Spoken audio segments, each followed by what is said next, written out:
Assalamualaikum warahmatullahi wabarakatuh. Kalian mengira puasa hanyalah tradisi menahan lapar, sebuah ritual tahunan yang melelahkan. Tapi jika kita memutar balik jam kosmik ini, kita melompat ke bulan Sya'ban tahun kedua Hijriyah, 18 bulan setelah Rasulullah hijrah ke Madinah.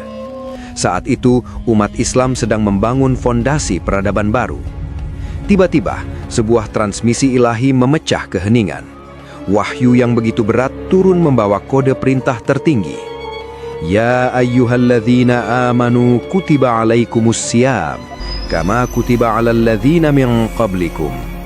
Hai orang-orang yang beriman, diwajibkan atas kamu berpuasa, sebagaimana diwajibkan atas orang-orang sebelum kamu. Al-Baqarah ayat 183. Perhatikan kata sebelum kamu. Sang desainer utama sudah menginstal protokol ini ribuan tahun sebelumnya. Saya The Rider. Saya melacak jejak protokol biologis ini ke masa lalu. Nabi Daud alaihissalam memprogram ulang tubuhnya dengan puasa paling presisi. Sehari puasa, sehari berbuka.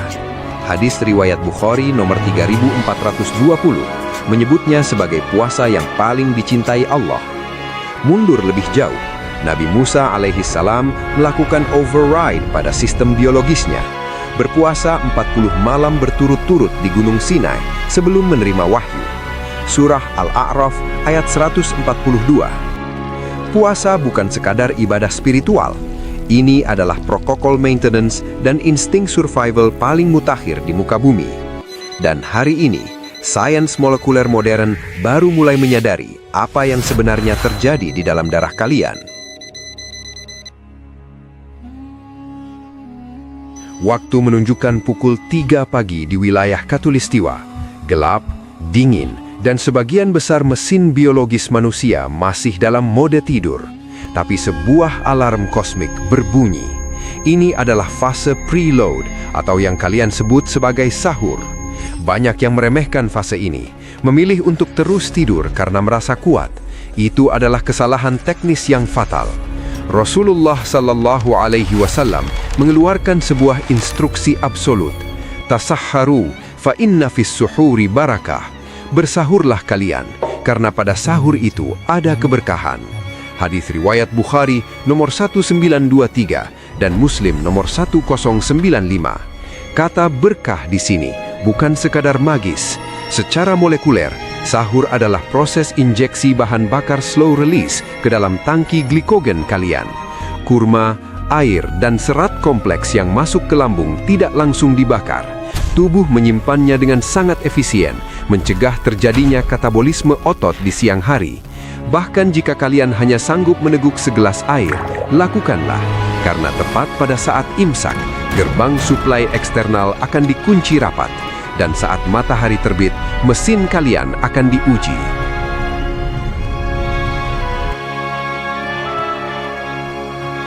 Matahari menyingsing, garis imsak telah dilewati. Pintu suplai dari luar kini terkunci rapat.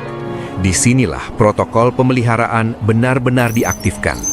Sang Pencipta berfirman dalam surah Al-Baqarah ayat 184.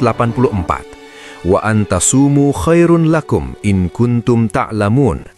Dan berpuasalah, itu lebih baik bagimu jika kamu mengetahui. Perhatikan frase jika kamu mengetahui. Ada rahasia mekanis di balik penahanan diri ini. Pada fase awal ini, antara jam 4:30 hingga jam 9 pagi, kalian belum merasakan apa-apa. Tubuh kalian masih beroperasi dalam zona nyaman. Mesin biologi kalian menggunakan bahan bakar standar, yaitu glikogen atau cadangan gula yang kalian injeksikan saat sahur.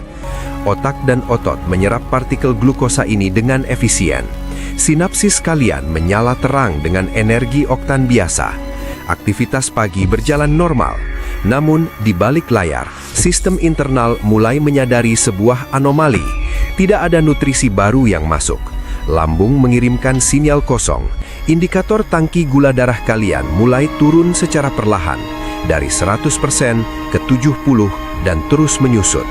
Pankreas menghentikan produksi insulin dan mulai melepaskan glukagon untuk menguras sisa-sisa gula di hati.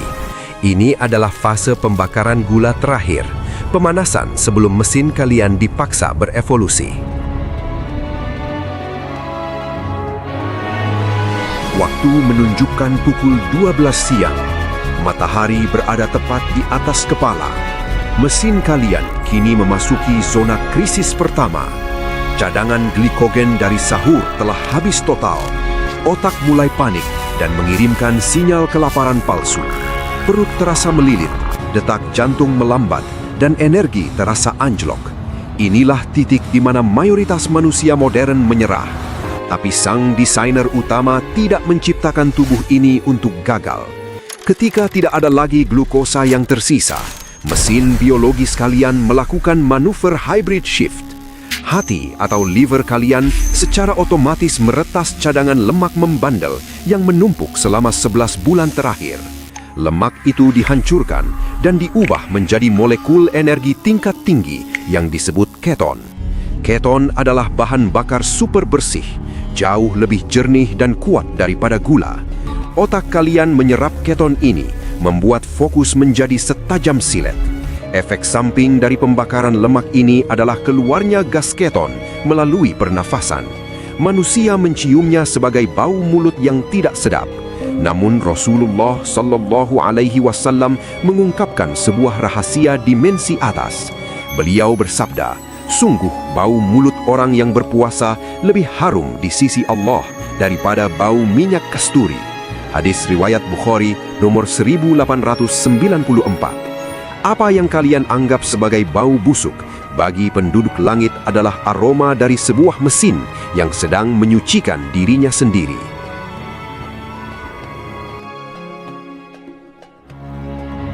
Jam 2 siang, matahari mulai tergelincir ke barat. Inilah zona kritis kedua. Perut kalian berbunyi kencang, kepala terasa ringan, emosi mulai tidak stabil. Kalian mengira tubuh sedang menderita atau sekarat. Salah besar. Di detik inilah mukjizat medis terbesar dalam sejarah biologi sedang terjadi. Pada tahun 2016, seorang ilmuwan Jepang bernama Yoshinori Ohsumi memenangkan hadiah Nobel kedokteran karena berhasil memecahkan kode mekanisme ini. Namanya autofagi, berasal dari bahasa Yunani. Auto artinya diri sendiri dan fagi artinya memakan. Secara harfiah, tubuh kalian sedang memakan dirinya sendiri. Tapi tenang, ia bukan kanibal sembarangan. Sel-sel kalian yang kelaparan berubah menjadi pasukan pembersih yang sangat agresif. Karena tidak ada asupan makanan dari luar, mereka mulai berburu di dalam. Mereka mencari sel-sel yang rusak, protein tua yang mengendap, bangkai virus, dan bahkan bibit-bibit kanker yang bersembunyi di dalam DNA kalian. Sampah-sampah biologis ini dilahap, dihancurkan, dan didaur ulang menjadi sel-sel baru yang lebih muda dan kuat. Rasa lapar yang menyiksa kalian sekarang sebenarnya adalah rasa sakit dari proses detoksifikasi massal. Kalian sedang di-reset ke pengaturan pabrik.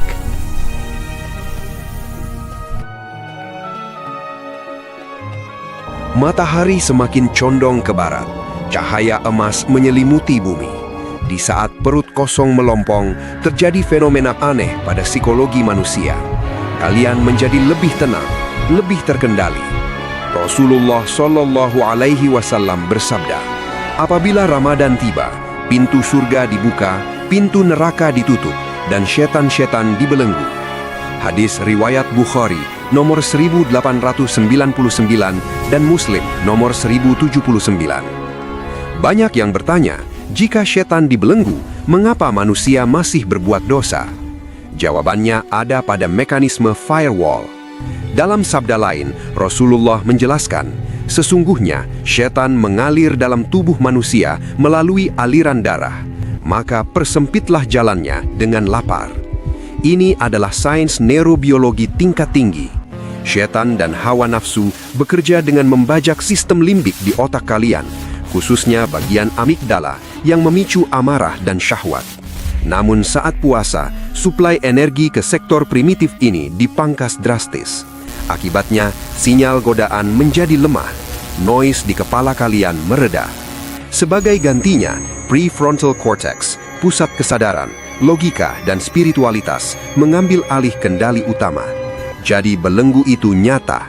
Ia terpasang kuat di dalam jaringan saraf kalian sendiri, memblokir akses malware jahat yang ingin merusak sistem.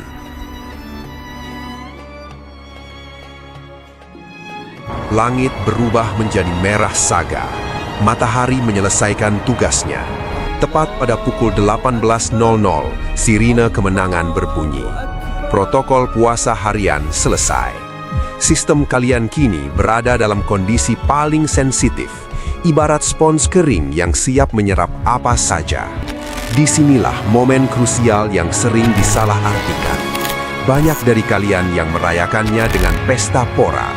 Gorengan, es manis, santan, semuanya dihantam sekaligus. Itu adalah sabotase. Mesin yang baru saja dibersihkan, kalian kotori lagi dalam hitungan detik. Rasulullah Shallallahu Alaihi Wasallam mengajarkan cara reboot yang presisi. Beliau berbuka dengan rutab atau kurma basah. Jika tidak ada, maka tamar atau kurma kering. Jika tidak ada, maka seteguk air.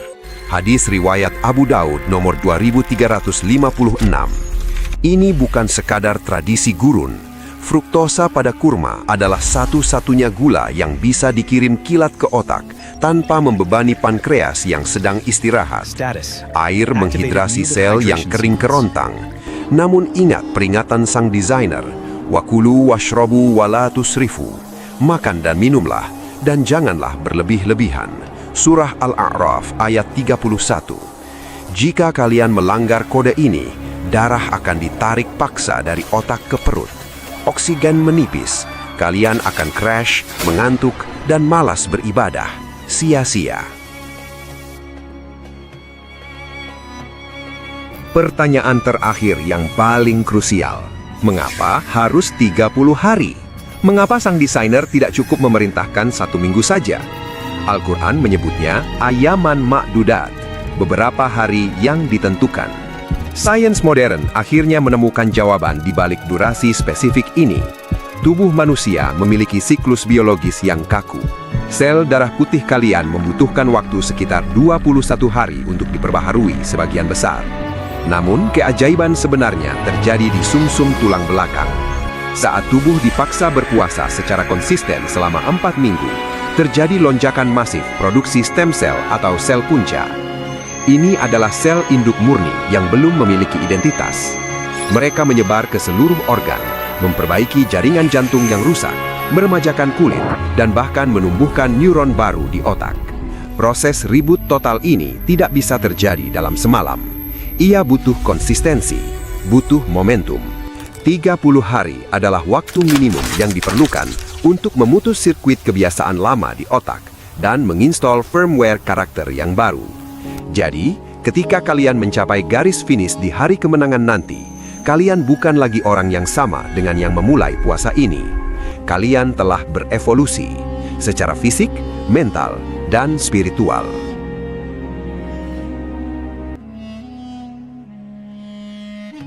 Data sudah dipaparkan, bukti medis sudah terlampir.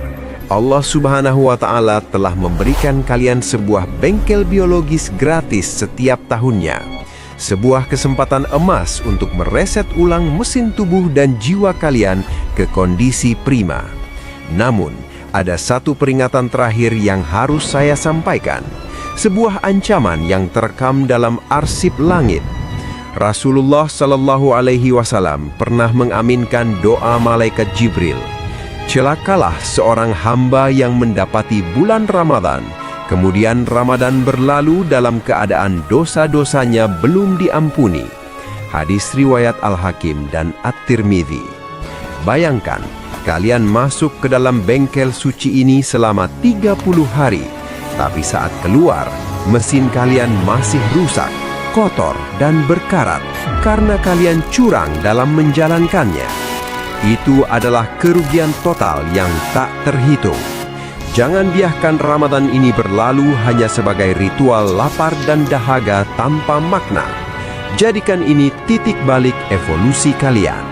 Saya The Rider. Sampai jumpa di misteri berikutnya. Wassalamualaikum.